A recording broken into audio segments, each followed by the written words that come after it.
Hey, what's up, everybody? Welcome back to the Championship Leadership Podcast. And we got Josh Landon here, straight out of San Diego, which is sounding really good to me here in the Midwest right about this time of year. But thanks for being here, Josh.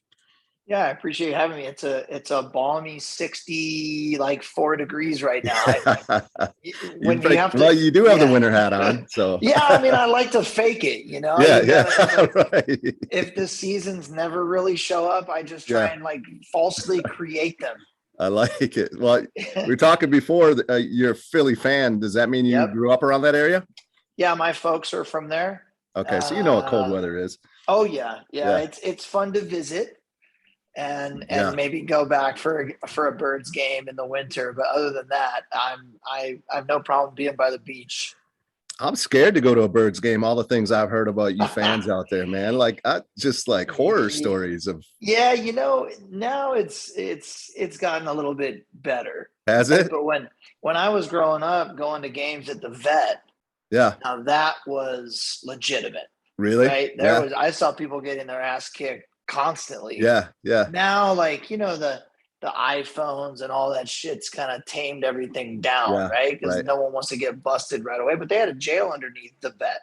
Yeah. I remember So like, that. yeah, Yeah. yeah. So you Yeah. you like get in a little tussle, and then they, just right there. But nowadays, like all the games that I've been to through the years since it's been at Lincoln Financial, I haven't seen a whole heck of a lot. I mean, they say some nasty shit, that's for sure. Yeah. I think it all happens outside the stadium now, Oh like on yeah. your way in. I've seen the crazy. I mean, people. It's like why you would want to walk through there with the opposing teams, Yeah. especially like Dallas or Right. Right. something that's Yeah. really hated. Yeah. I don't know why you'd want it just to watch them play and just watch it on TV. Yeah. Or just like wear what? an Eagles jersey. Yeah, just fake it. Yeah. Just fake Right. it. Especially if you see these families going in, like, Yeah. Right. they got little Yeah. kids, and Yep. I mean, my wife we've been at the games, and like the fans, like the language is just so, it's one thing to be fired up. Yeah. It's another Yeah. thing, like every other word F-bomb for Yeah. 2 hours. Yep. Right. Right. You're Yeah. like, just come on. Yeah. The, Yeah. the players don't even care. They just work here. So chill out. Right. Exactly. Yeah. Yeah. No doubt. Yeah. Well, yeah, I did. We got off on a sidetrack there for sure, but that's all right. Big NFL guy. Yeah, it's football. Football's all. Yeah, and it's talk about this time of year. This is where it's getting at. good. So, yeah, it's getting good. But we could transition here back. Championship Leadership's the name of the podcast. What comes to mind for you when you hear championship leadership? Oh man. I think like the motivator for me is to compete and to disrupt and continue to perform at the highest level. And I use sports as an example to a lot of the things I talk about with the team here at Ashland and Villager and all the businesses I've done before this. And it's just getting the business to perform at the highest level and be as perfect as possible, really, right? Because in my opinion, all I can control is being perfect and getting it to the shelf, right? Yeah. And then after that, I've gotten pretty close to like being able to control whether people buy it once or not. But after that, it's really out of my hands. So my focus is always, building that championship team and process all the way through to where I just can't control it anymore. Yeah. Yeah. Constant work in progress. Right. Right. Tell us. You have a very interesting story and I guess we'll say bio or background. So yeah, for those that don't know you, a little bit of the path that got you to where you're at today and what you're up to today. Yeah, I mean, I guess it's pretty unconventional. I grew up in Ventura, which is here in Southern California, about 30 minutes south of Santa Barbara, just north of Los Angeles. And, grew up at the beach, surfing, skateboarding, and kind of, playing all the sports. I was an awful student, which is funny because my mom went to the University of Pennsylvania and Philadelphia, and very scholarly, and then there was me, Like, what a Right. disappointment. You know, like, You've done all right. So from an academic standpoint, yeah. I think I never really saw the benefit of school. Like Mhm. they weren't teaching me the things that I knew I was never going to use algebra to, right? Or Yeah. biology or Yeah. chemistry, none of that shit. I knew that I would never go anywhere near those fields of work.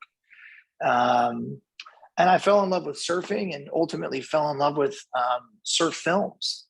And I turned myself into a filmmaker straight out of high school, making surf films and filming surfing and traveling around the world, ultimately filming surfing and making documentaries and won a lot of film festivals and started directing music videos. And I was a working filmmaker, which I don't know what's harder to do, be a beverage entrepreneur Yeah. or like a working filmmaker. Yeah. I would argue being a working filmmaker Yeah. is a little bit harder.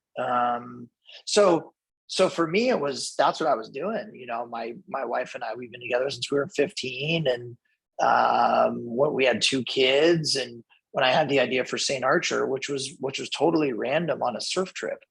Wow. Two of my buddies were on tour, the surf tour, and a tequila brand approached them about investing in the company and being an ambassador for them. And they asked me what I thought. And I said, I think beer would be a better fit. And I said, why don't we do a beer? I'm going to do a beer. Like, Were you drinking beers at the time? Not really. That's the funny thing, is I've never Okay. really been like a huge drinker. Okay. I would enjoy beers with my friends and my wife Janine, but nothing like, I wasn't like a brewer. Yeah. I wasn't Right. super into craft beer. I wasn't making craft beer in my bathtub, like Right. like every other kind of craft beer story out there. And but I knew, but beer was always around, especially skateboarding and surfing, and Bud and Miller and Coors and Pabst and Pacifico, and using our culture to promote their brands, and like real California culture, skateboarding and surfing and art, film, photography, like real authentic California, not so much the bullshit you see like board shorts in Malibu. That's not, no one lives like that here. That's like grew up here, right? Right.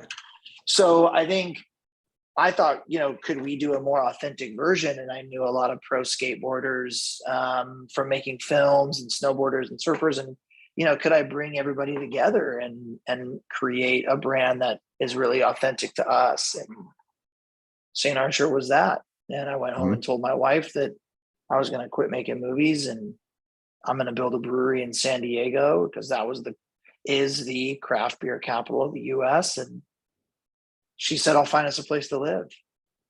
And my 3.5-year-old daughter and my 6-month-old son and her and I, we moved down to San Diego to raise $3 million. And I didn't even know what a capital raise was. Yeah, sure. Man, that's found cool. a place to live and built a 17,000 square foot brewery here in town, and it freaking went bananas.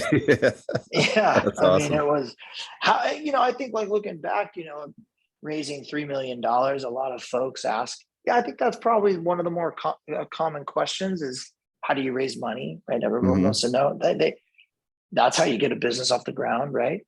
Yeah. And I think for me, a lot of the, getting people to really see your vision and believe in you as a leader of the business that you're talking to them about. I'm not sure how much of that is a learned quality. It's kind of like it's either in you or it's not, and right. I think for me, I've always had that ability to lead, and I coached water polo once I was done playing water polo in high school. And, running this business is a lot like coaching, right? Like you're the leader, it's your vision for the way the team should work and the way the business should go. And I think also I jumped into the deep end. A lot of people that I met with, just normal folks like me and you, or talking to me and hearing, they're like, sounds great. This guy just moved his family to a new place. I mean, this has to work. Yeah. right? That's where when people are, they have like these plan Bs or they're working another job, that this is like a side hustle. I felt like the only way I was going to raise $3 million is if I was completely in the deep end and people could kind of feel that desperation of this fucking has to work by any means necessary. Right. And I think that's a really great thing to add to the folks out there that are thinking they're raising money. Like you got to be all in, man. Yeah. And people can feel it when you're all in. And Yeah. most of the people don't know anything about your product or the industry you're in, none of that. But they can feel your passion because they're only investing in you. They're not investing in your business. Right. And yeah. I kind of understood that pretty early. And I think that's what really helped. And people probably thought I was going to, they're like, well, we'll put in 25 grand. We'll get some free beer, maybe t-shirts. Yeah. He'll probably fuck it up anyways. Right. And, ended up being a pretty good deal. What's how much of the experience as a filmmaker prior do you see transitioned into helping you with this new venture? I think a lot. Filmmaker is a very entrepreneurial thing, right? You're creatively coming up with whatever story you want to tell. Yeah.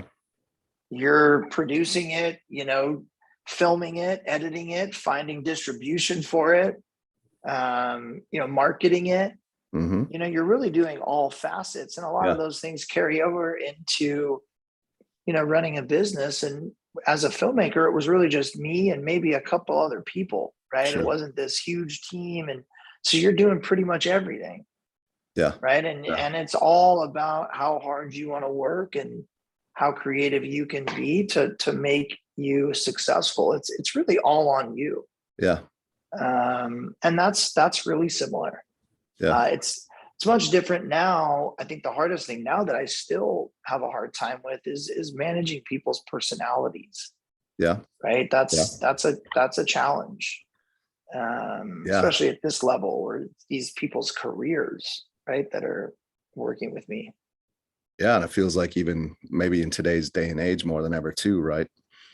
Oh man. With their personalities and brother. Yeah. It's a different time, man. Yeah, for sure. You a fan of Point Break? I love Point Break. I mean, who doesn't love Point Break? I definitely do, but I figured that could have went one or two ways. Either like, that story, your upbringing, you either really loved it or maybe you don't because of some of the things that they portray about. I mean, I still yell at people all the time. Utah, 2. Johnny, Utah. Yeah, give me 2.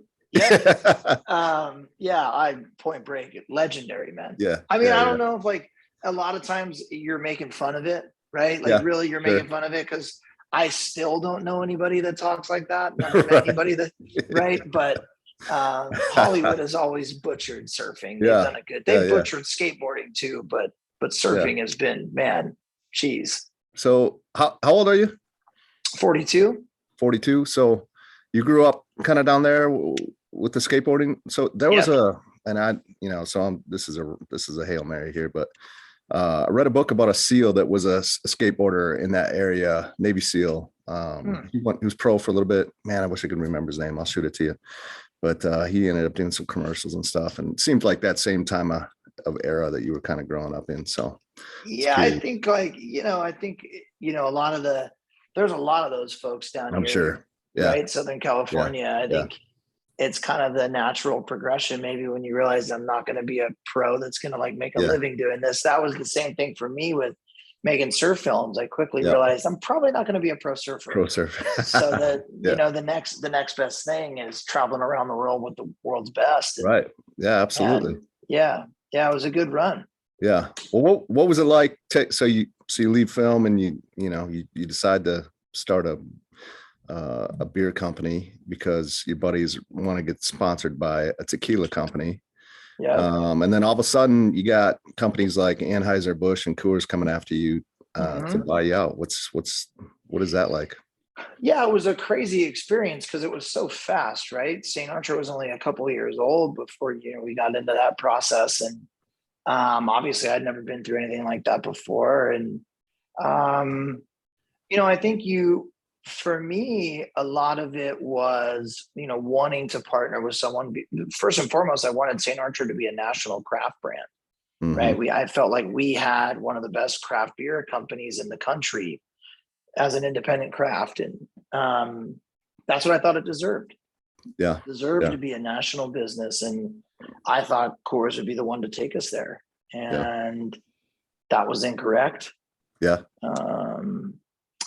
But I think on a personal level, aside from like knowing I could make this decision to change a lot of the folks' lives that were investors in the company, a lot of them like really close friends. Yeah. Right. I wanted to see how I would feel after. Right? You can say all the things about what you would do if, Sure. but when you really have the chance to have this, really like life-changing financial event, how do you feel on the other side of that? Right. Do you still say it's not about the money? Yeah. Right. Like everybody likes to say, right. Because it sounds good, because you sound like an asshole if you're like, yeah, I do everything for the money. Yeah. Right. Like, so nobody says that, but and then, or if you just know there's never going to be like this massive financial impact on your life, it's easy to say, I don't do anything for the money. Well, right. You don't really have a shot at really making life changing, right? So I wanted to see how I'd feel when it was all there laid out in front of me. And come to find out, I don't do it for the money. I was going to say, how's it feel? Yeah, I didn't feel anything. Yeah. To be honest, I didn't have any feeling. It's kind of sad in a way, because I wasn't like proud of myself. I wasn't like, it was nice to be able to buy a home and, maybe drive a little bit nicer cars, but nothing that's like really, the contentment is really what you're looking for. And that wasn't there. And I think that's when I wasn't even comfortable calling myself an entrepreneur until a couple of years ago. Yeah. And I definitely wasn't when I started St. Archer. People just throw that word around now because they listen to podcasts and they read fucking Fast Company, right? So they say they're an entrepreneur, but most of the people that say that haven't even started a business, let alone multiple. Yeah. Right. So St. Archer, I was just a business owner. Right. Yeah. And there's nothing wrong with that. It's just that's who I was until I figured out, I guess I'm not that. Yeah. And that's kind of half the battle too, figuring out who you are and what motivates you. And for me, the thrill of building a business and competing with brands that are much bigger than me and disrupting them, and that's what gets me going, come to find out, right? Yeah. I wanted to keep doing it and keep doing it and keep doing it. And it had nothing to do with the financial part of it. Yeah. Yeah. So where does that have you today? What are you up to today? Yeah, so I started a holding company called Wings and Arrow, and we develop alcohol brands underneath that. So we own a hard seltzer business called Ashland. We just launched a canned cocktail business called Villager Spirits. And we have a hard lemonade business coming sometime next year. And I got a couple more ideas in the pipeline. And it's fun now. I have like my kind of brand incubator, brand house, where everything I can kind of create goes under one roof with one staff. And, it's been pretty nice, man. Can't complain. Yeah, absolutely. Who are some of the championship leaders or, mentors, coaches that you've had along that journey that have impacted you? And what is it kind of specifically what are some of those characteristics maybe from a few of those folks that have stood out to you? Yeah, I mean, none. None? No one? No one. Okay. I haven't really had anybody that, I've definitely had people. How about have you, I think, had that impact on others? Gosh, I mean, people say really nice things that I've kind of inspired them to maybe do a business that they had in mind, and which is very flattering. I think probably the biggest one would probably be my mom. Yeah. And Janine, my wife. I think my mom in the beginning when I was young, like I said, I wasn't a good student. She was like the perfect student, but but it was never like a fight. She always Right. supported me and would always tell me throughout my life, like, that I could do whatever I kind of put my mind to. And she always would say that she just knows that I'll be fine, never like, she would never say, I know you'll be rich, or I know you'll be this or that. She Yeah. just always said, I know I don't have to worry about you. And that kind of gave me that confidence that I really could do anything I really put my mind to. I believed her. And then, Janine, my wife, has been the biggest support, and I think I've become a better person because of her. And in turn, that's made me a better leader of these businesses throughout the years. And she would probably sit here and tell you that it's been a long road of trying to make me Yeah. that and a better person. Right. And, you go through a lot of shit as a married couple when one of you is a serial entrepreneur and constantly pushing definitely. the envelope, right? It takes a very, very large strain on your loved ones, your kids, your folks, your friends, your spouse. And they don't get enough credit for that, right? Like, a lot of Yeah. people's dreams die with their spouse, right? A lot Mm-hmm. of people go, I want to do X, and their spouse goes, are you out of your fucking mind? Exactly. You Right. know? Yeah. And Yeah. to have that has probably been like the biggest reason why I've been successful, is to have that supportive partner, knowing that she's down for whatever I can kind of come up with in my head. That's a huge comfort, man. And then Yeah. I don't read a ton of business books or any of that kind of thing, but Mm-hmm. there is two guys that have stood out to me. Bob Iger, who is the CEO of Disney. Mm-hmm. He's a phenomenal leader and risk taker, even not really as an entrepreneur, but as a CEO. Yep. The way he leads, from what I've seen, has been an inspiration for sure. And then Howard Schultz, it's a similar type story. The way he's built Starbucks from an entrepreneurial background, and the things he says in a lot of his stuff, is what I say. So it's nice to look at someone who's gone to the top of how big you can build a business from nothing, right? And the dude had nothing. Yeah. And so I think I draw inspiration from those two often. Yeah, absolutely. Yeah. What's the vision for you? Championship leadership. I think great leaders have great vision, also kind of a unique vision. A lot of times they can kind of see things that maybe others don't, or that other people think is crazy. Right. And then they have the courage to take action. What's your vision? Maybe even, short term, 5-10 years from now, with what you're doing? Yeah. I think, like, building these alcohol businesses into what they can be. And I think that the simple answer a lot of times is people, build something to profitability or like going to the biggest scale that you can. But, for me, and then maybe an exit, right? If you're fortunate, you're like 1% of the 1%, you have an exit. I like the idea of, I think the alcohol business is a sexy one that I think a lot of people would want to be involved with, and especially my brands that are kind of beyond beer, right? Into this new realm of hard seltzer, canned cocktails, like, hard lemonade, all these different things that are beyond beer. And it, could an entity like that has, 4 or 5 brands that's doing $100 million in business, could that be something that you could take public? Yeah. Maybe. Right. And that doesn't happen every day. Really, it hasn't happened successfully since Boston beer. Yeah. And, is there room to build a new age Boston beer? Yeah. It might not be that big, but it doesn't need to be that big either. Right. And so I think for me, that's where my head is now. I think, like, selling a brand for, 30, $50 million, whatever, 100 million, whatever. I think it sounds more exciting to take them all to the highest level. And if you can be that premier brand house in the country for beyond beer businesses, I think that has a nice ring to it. Yeah, definitely. Yeah. Was Wings and Arrows, where's that come from? What's the significance there, if there is one? There is. Wings and Arrow is the logo for St. Archer. Okay. Yeah.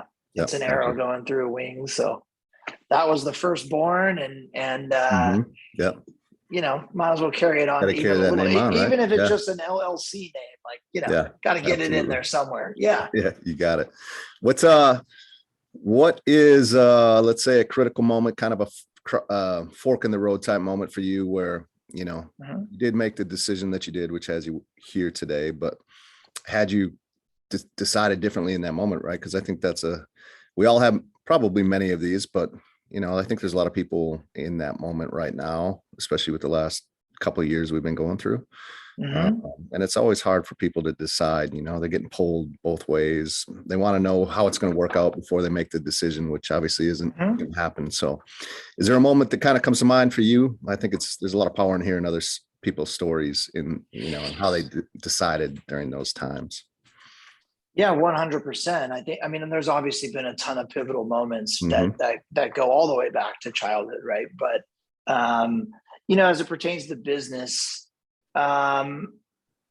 there's when I had the idea for St. Archer, Mikey Taylor, who was a pro skater at the time, and Paul Rodriguez, also a pro skater still now, and both of them were superstars in their careers.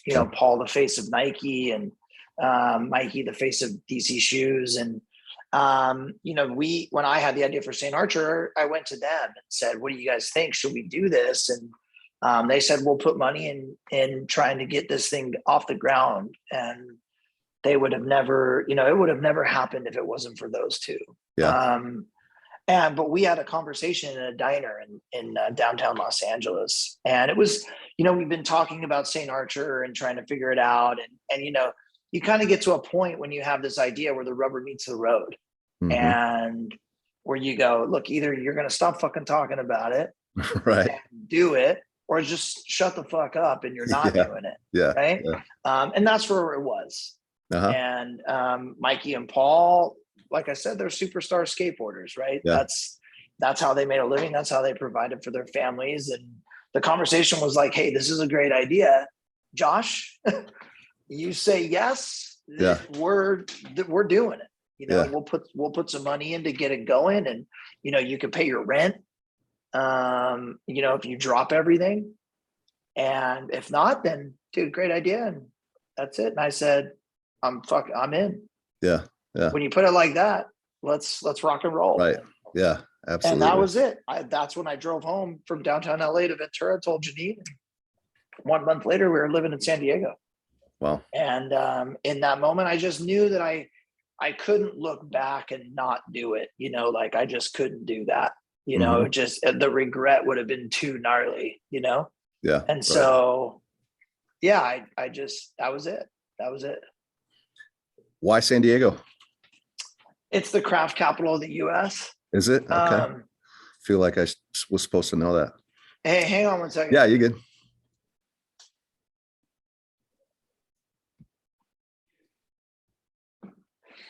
Sorry, I just had someone leave a package.